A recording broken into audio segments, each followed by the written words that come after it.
तेलंगाना के बारे में बता दें, लेकिन तेलंगाना के बारे में बताने से पहले एक बहुत जरूरी डिस्क्लेमर है कि ये फर्स्ट कट है, क्योंकि आज तेलंगाना में वोटिंग का दिन था। तो अभी जो फाइनल कट है वो थोड़ी देर बाद आएगा। ये 3 बजे के वोट का हम यहाँ पर आपके सामने एग्जिट पोल रख रहे हैं। राहुल जी, और बता दें इसमें वोट प्रतिशत किसको कितना मिला है। तो बीजेपी को अगर हम बताएं तो इसमें बीजेपी को 15% वोट, कांग्रेस को 41.4% वोट और बीआरएस को 42% वोट मिला और अन्य को 1.6% वोट मिला।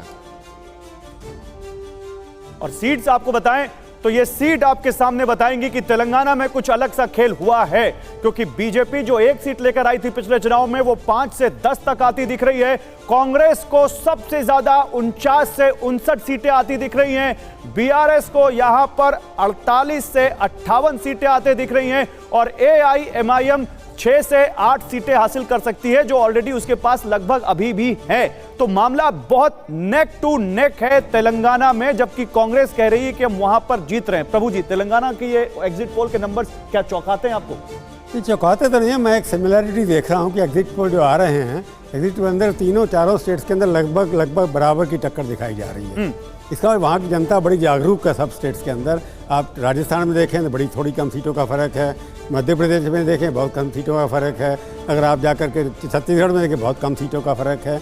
तो लगता है जनता यूनिफॉर्म तरह से वोटिंग कर रही है एग्जिट पोल के हिसाब से, कि हर स्टेट के अंदर जनता दोनों पार्टियों को बराबर रखना चाहती है। ये अपने आप मेरे लिए चौंकाने वाला है, क्योंकि पिछले 45 साल से देख रहा हूँ कि इस तरह की टक्कर सारे स्टेट में, चाहे साउथ का हो चाहे नॉर्थ का हो, उनकी जनता वोटर जो है एक ही ढंग से सोच रहा है। ये एग्जिट पोल के अंदर जिन्होंने किया है उनको पता हो कि ये क्या सरप्राइज इसके अंदर आ रहा है। क्योंकि तेलंगाना चौंकाने वाला इसलिए नहीं कि कांग्रेस वहाँ सरकार बनाएगी या नहीं बनाएगी, परंतु टक्कर में रहेगी ये सब कहते थे। अभी मैं ओपिनियन पोल देख रहा हूँ, वहाँ पर 1-2 ओपिनियन पोल ने कांग्रेस को स्पष्ट मेजोरिटी दी है, 60 सीटें दी किसी ने। परंतु चौंकाने वाला इसलिए नहीं है क्योंकि 10 साल से वहाँ पर एंटी इनकम्बेंसी बन गई थी, करप्शन के चार्जेस लग रहे थे और बीआरएस के ऊपर सबसे ज़्यादा अटैक बीजेपी भी कर रही थी, कांग्रेस भी कर रही थी, बाकी दोनों ने मिलकर के बीआरएस के वोट काटे। तेलंगाना में सर बीआरएस पे जो अटैक नहीं कर रहा था वो थी एआईएमआईएम। असदुद्दीन ओवैसी मेरे साथ इंटरव्यू में थे कुछ दिन पहले और उन्होंने कहा कि केसीआर सरकार बनाएंगे, लेकिन यहां तो हारिस भाई सरकार बनती फंसती दिख रही है उनकी एग्जिट पोल के नंबर्स में। वारिस पठान, आवाज आ रही है? देखिए, अभी तो डब्बे खुलेंगे तब पता चलेगा जी। अभी आपकी आवाज आ रही है। अभी आप क्या सवाल पूछा आपने? सर, सरकार फंसती दिख रही है। असदुद्दीन ओवैसी जिन केसीआर को सीएम बनवा रहे थे, उनकी सरकार फंसती दिख रही है इन नंबर्स में। हंग असेंबली दिख रही है और कांग्रेस सबसे बड़ी पार्टी।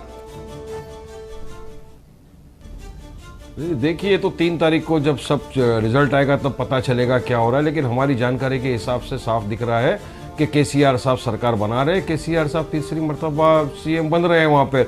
और जहाँ तक हमारी सीटों का सवाल है तो साहब हम 9 सीटों के ऊपर है और अभी आपका खुद का एग्जिट पोल दिखा रहा है 6 से 8 तो हम जीत रहे हैं डायरेक्ट। मगर मैं कहूँगा कि जो 9वीं सीट है उसके ऊपर भी टफ फाइट है, लेकिन हमको यकीन है कि हम उस पर भी जीतेंगे।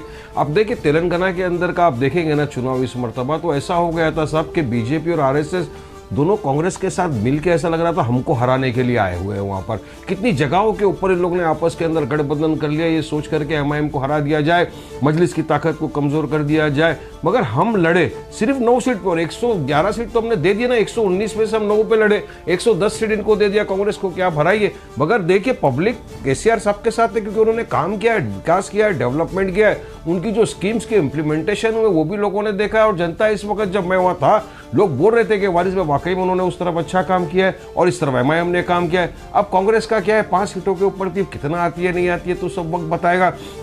मगर बीजेपी तो वहां पे कुछ नहीं है। देखिए, बीजेपी की तो कोई सीट भी नहीं दिखा रहा है, 5 से 10 अब दिखा रहा है, लेकिन मुझे तो नहीं लगता कि बीजेपी 5 भी क्रॉस करे। और कांग्रेस को आप 49 to 59 बता रहे हो, लेकिन मेरी जानकारी से ऐसा लग रहा है 35 तक के कांग्रेस जाएगी, बाकी बीआरएस। लेकिन कांग्रेस की स्थिति तो बेहतर दिखाई दे रही है वारिस पठान। अभी जो स्थिति देखने को मिल रही है, अलका लांबा, बड़ा सीधा सवाल मैं आपसे पूछ रहा हूं।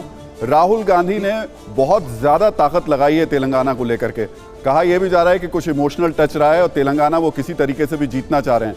अभी की स्थिति जो देख रहे हैं आप, एक बड़ा अचीवमेंट के तौर पर देखेंगे अगर इतनी सीटें भी आ जाती हैं तेलंगाना में तो? देखिए, मैं नालगोंडा डिस्ट्रिक्ट गई, 12 सीटें आती हैं उस जिले में, 12 की 12 बीआरएस के पास है।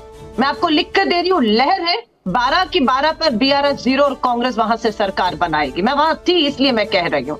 बिल्कुल हमारी भारत जोड़ो यात्रा का प्रियंका गांधी जी के आपने रोड शो देखे, राहुल गांधी जी के देखे, कर्नाटका की जीत के बाद मल्लिकार्जुन खड़गे जी का आत्मविश्वास के साथ तेलंगाना की धरती पर रहना, वहां पर कार्यकर्ताओं का विश्वास बढ़ाने का काम किया। श्रीमती इंदिरा गांधी जी मेदाक कॉन्स्टिट्यूएंसी से पार्लियामेंट्री से लड़ी थी और वो यादें ताजा हम लोगों ने ब्लैक एंड व्हाइट फोटो, तो एक रिश्ता है हमारा। सोनिया गांधी जी इसलिए वहां पर जो है धन्यवाद, थैंक यू सोनिया गांधी जी, क्योंकि तेलंगाना के गठन में ये मैं नहीं KCR खुद इस बात को कहते हैं कि इसके गठन में सबसे बड़ा हाथ सोनिया गांधी। नहीं, लेकिन अलका जी आप लोग जिस AIMIM को बीजेपी की बी टीम कहते हैं वो तो यहां खुलकर बैटिंग कर रही है BRS के लिए और नंबर्स बता रहे हैं कि दोनों मिलकर तो सरकार बन जाएगी, आपके पास ज्यादा नंबर होने के बावजूद।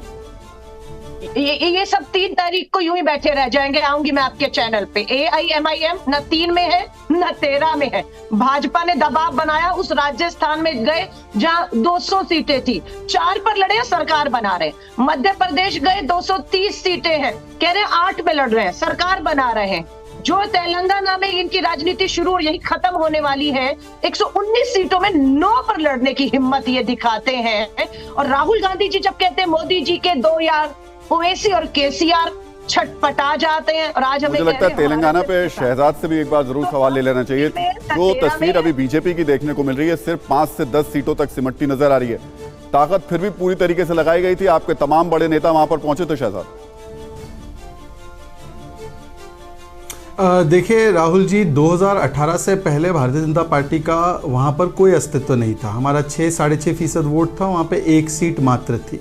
उसके बाद जिस प्रकार से 2019 का लोकसभा चुनाव, हैदराबाद म्युनिसिपल कॉरपोरेशन के चुनाव, 2 बाईपोल हुए जिसमें हमें जीत मिली, 1 बाईपोल में नंबर 2 की पोजीशन में आए। लगातार भारतीय जनता पार्टी का ग्राफ बढ़ता गया है और मुझे लगता है कि ये बढ़त आपको इस चुनाव में भी दिखाई देगी और मजबूत बढ़त दिखाई देगी। और जो भी आप आंकड़े देखें, मुझे लगता है आपके सारे ही आंकड़े मैं आपको रिजेक्ट नहीं करना चाहता, परंतु भारतीय जनता पार्टी के प्रति, जैसे राजस्थान में मैं खुद रहा हूं, राजस्थान में भारतीय जनता पार्टी को कम से कम 110-112 सीटें आ रही है और ये हर एक चैनल के पोल ने किया है। अब आपके यहाँ पर कुछ और आंकड़े चल, हम भी यही दिखा रहे हैं। राजस्थान में बीजेपी को हम 100 से 110 सीटें दिखा रहे हैं शहजाद, हम भी यही दिखा रहे हैं। राजस्थान में आप सबसे बड़ी पार्टी, आपकी सरकार बन नहीं, आप अपर लिमिट की गौरव जी, आपने अपर लिमिट 110 बताया है, मैं लोअर लिमिट की बात कर रहा हूं। मैं कह रहा हूं मिनिमम 110 आएगी।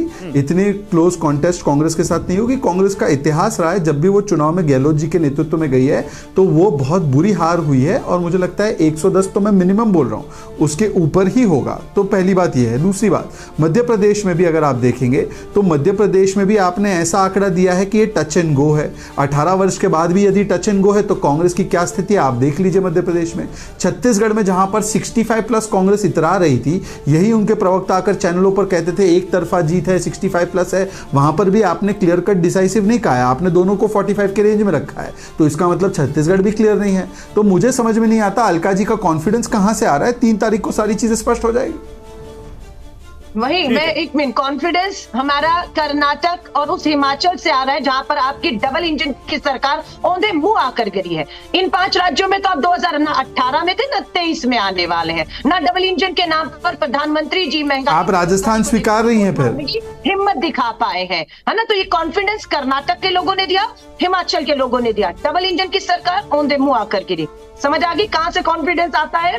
और बिल्कुल जमीन पर थे, है ना, सांप्रदायिक एजेंडे। ये कॉन्फिडेंस गुजरात में भी था आपका अलका जी, ये कॉन्फिडेंस गुजरात में भी था आपका। इनको नहीं कहेंगे कि न्याय, ये कॉन्फिडेंस आपका गुजरात में भी था अलका जी, है ना। हाँ, महंगाई पर महिलाओं के लिए क्या करेंगे। कन्हैयालाल जी के हत्यारों को न्याय तो मिलेगा ही, उनको न्याय तक ले जाने का। तेलंगाना के कुछ आंकड़े और बता देते हैं आप दोनों से, फिर उसके बाद फिर सवालों पर आ जाएंगे।